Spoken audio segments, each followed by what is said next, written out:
प्रकरणामध्ये महिला आयोगाकडून सुमोटो आता दाखल करण्यात आलाय। पोलिसांना तपास करून अहवाल सादर करण्याचे आदेश देण्यात आले आहेत। कोणत्याही पक्षाचा असला तरी आरोपीला सोडणार नाही असं रुपाली चाकणकर यांनी म्हटलं आहे। काही सांगाल वैष्णवी प्रकरणात नेमकं महिला आयोगाने काय ऍक्शन घेतली आहे आणि ते राष्ट्रवादीचे पदाधिकारी आहेत त्यांना सवलत दिली जाते का अजून तिचे सासरे आणि दीर पोलिसांच्या ताब्यात? राज्य महिला आयोगाकडे या घटनेच्या बाबत सुमोटो दाखल करण्यात आला। राजेंद्र हगवणे यांच्या कुटुंबातले करिश्मा हगवणे यांनी 6/11/2024 राज्य महिला आयोगाकडे तक्रार दाखल केली होती। त्या तक्रारीच्या अनुषंगाने 7/11/2024 तातडीने पौड पोलीस स्टेशनला कारवाई करण्याच्या सूचना देण्यात आल्या।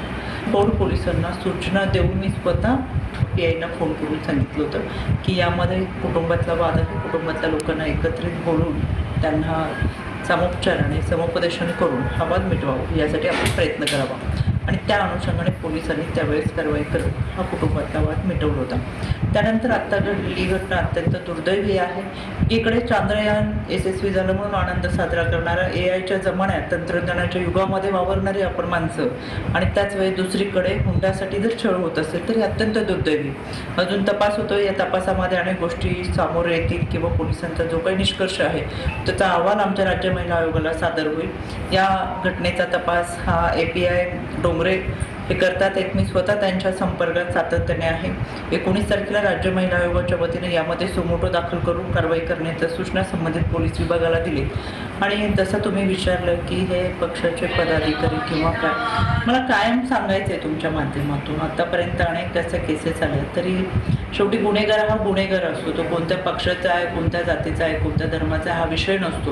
गुन्हेगार ही विकृती असते, या विकृतीच्या विरोधात कायद्याच्या चौकटीतून आपण लढत असतो। शेवटी विकृतीच्या विरोधात लढतो। त्याच्यामुळं कोणत्या पक्षाचा आहे, कोणता पदाधिकारी हा विषयच नाहीये। याच्यामध्ये कारवाई होणार, याचा पाठपुरावा राज्य महिला आयोगाच्या वतीनं केला जाईल आणि तपास कार्य हे जोमाने सुरू होतं। दिनकर थोडं TV9 मराठी करा।